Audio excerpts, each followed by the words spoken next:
Hello again, everyone. Edwin Learnard back once again. In this YouTube astrological segment, I'm going to be talking about Jupiter and astrology. Now, first thing off, well, Jupiter in astrology, Jupiter rules and governs optimism, expansion, enlargement, luck, fortune, philosophy, abstract thinking, publishing, religion, and traveling abroad. Now, keep in mind, though, that Jupiter being a benign and benevolent planet, it also can be paradoxical because Jupiter can have a propensity to enlarge things, and that's sometimes it may be good, sometimes it isn't, depending on what exact transit is taking place involving Jupiter. Now, the thing about this too as well, as far as Jupiter, where Jupiter is placed by sign in a natal chart, can show how a person may attain luck and fortune and positive and auspicious things in their life. Now, the house where Jupiter is posited in a natal chart can show the sector of life where they can have this luck and fortune and where that exuberant and enthusiastic energy is injected into. Now, let's take Jupiter in Libra in the 6th house, for example. I have this in my natal chart.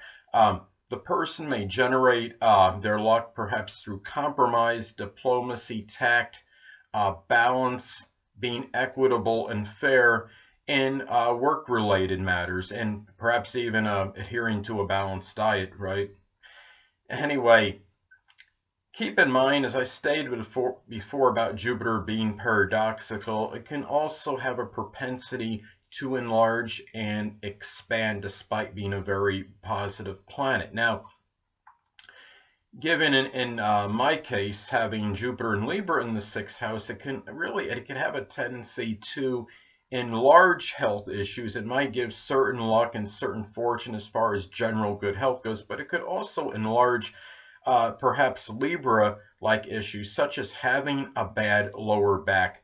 I have a protruding or bulging disc in my lower back. It's not, many of you may know, some of you may not know about a bulging disc. It's not, in general, it's not going to be like really protruding out of the back, but what it is, the disc is just a little bit out of place. But anyway, that being said,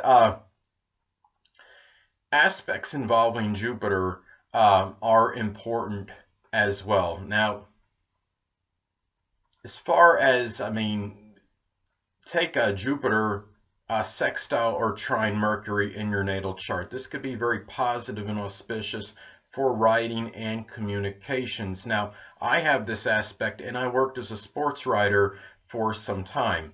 Now, talk about the aspects with Jupiter in general. Now, if you have predominantly good aspects involving your Jupiter in your natal chart, well, you could really feel like, very lucky and perhaps even be rather lucky and fortuitous, being in the right place at the right time, having very good timing, and being able to inject exuberance and enthusiasm in a lot of positive outlets for it. Now, and it also could be very positive, perhaps, for dealings connected with philosophy, with religion. It could also be good for abstract thinking and just generally about philosophies and getting your point across more regarding your philosophies without as much resistance, I think. So, now, let's say if somebody has their Jupiter in their natal chart making a plethora of adverse aspects and it's strongly afflicted, well, this person might feel like they never get a break in life, might have a lot more difficulties and obstacles and obstructions to contend with. There might be more difficulties in terms of traveling abroad, publishing, matters connected with religion and abstract thinking. It might be a little bit more difficult to express the enthusiastic and exuberant qualities as well as far as Jupiter goes. Now, another thing too, I want to talk about, let's say Jupiter as far as Jupiter goes, some other things to talk about with it. Well, if Jupiter is, say it's intercepted in the natal chart. Well, if it's intercepted in the natal chart, the person might experience some vacillation and a distortion in the energy of Jupiter.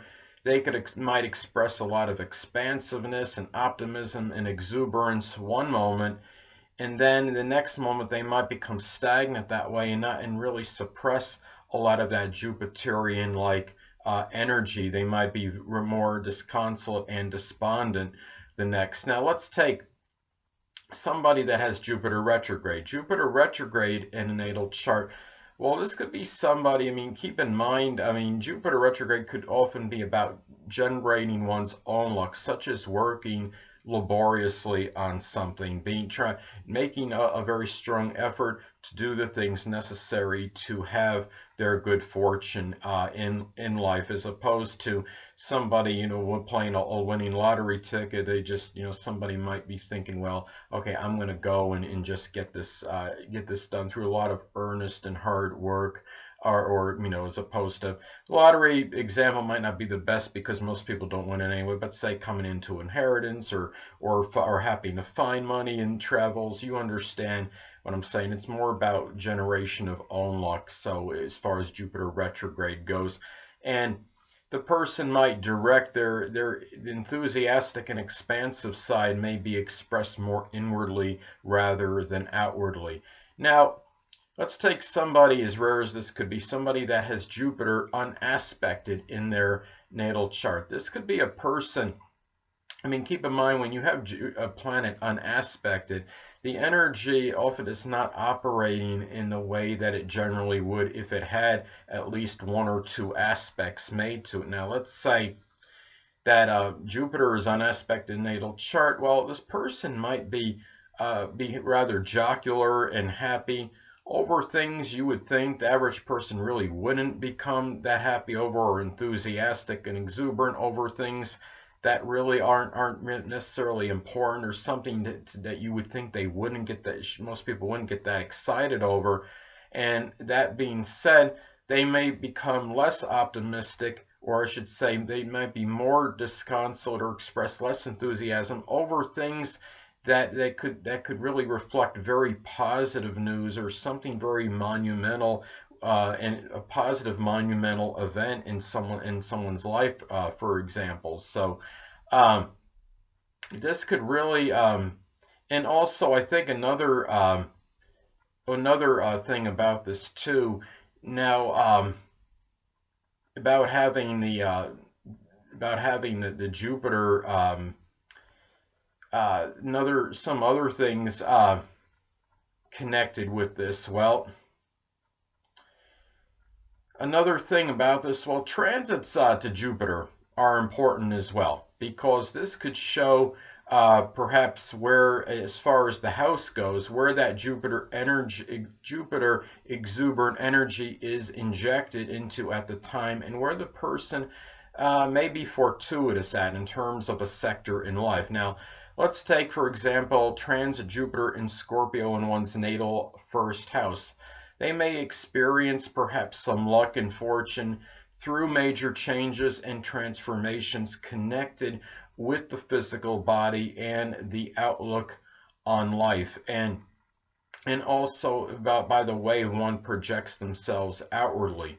Also, new beginnings that might be Scorpio related, might be something where they would be very fortuitous in as well, such as astrology, magic, the occult, the supernatural, something connected with transformation, whether it be the physical body or maybe some profession connected with that, such as perhaps recycling or doing some rebuilding on cars, making changes on vehicles, something of that nature. Now, another thing too, now also transits by Jupiter in terms of making aspects that are made to your natal planets and points, I should say, by transiting Jupiter are important as well. Let's say, for example, that transit Jupiter makes a sextile or trine to your natal ascendant. Well, this could be good perhaps for making the new beginnings. This could be positive for matters connected with your vitality. Could also be very auspicious for making a good impression on others that are associated with Jupiter, like professions such as publishers, professors, people in religion, maybe people that are involved in travel and exploration as well. So, and people that, and it could simply be people that have wisdom. Now, also, transits to your own natal Jupiter as well are important and significant. Now, let's take, for example, let's say that transit Saturn is making an adverse aspect to your natal Jupiter. Let's say transit Saturn makes a square, opposition, or even an inconjunct to your natal Jupiter. Well, it could be the father, older people, authority figures. They may be at this time, maybe in conflict with some of your philosophical beliefs and maybe even religious views, and maybe even at the things that maybe you're enthusiastic and exuberant about. Now, responsibilities and perhaps even limitations or restrictions, they might conflict with you in attempting to expand your horizons. So that would be one example. Now, also, keep in mind progressions of Jupiter are significant as well, and but they last considerably longer than transits, of course. Now, let's take, for example, let's say that somebody has in their progressed chart Jupiter in Taurus in the 6th house. Now, this could be for a prolonged period of luck through patience, persistence, and perseverance in work, in employment, and working laboriously and methodically toward health-related goals. Anyway, people, that will conclude this YouTube astrological segment for Jupiter in astrology. Stay tuned next time where I'll be talking about Saturn in astrology. Two things I want to get with you on before I head out. Firstly, the stars may impel but do not compel. And secondly, never isolate any single astrological element, aspect, planetary placement, position, configuration, influence, or what have you, and make an analysis of a person, astrologically speaking, based on this alone, because astrologically speaking, the person is the sum of all their components in their natal chart and not just one. Until next time, people, stay well.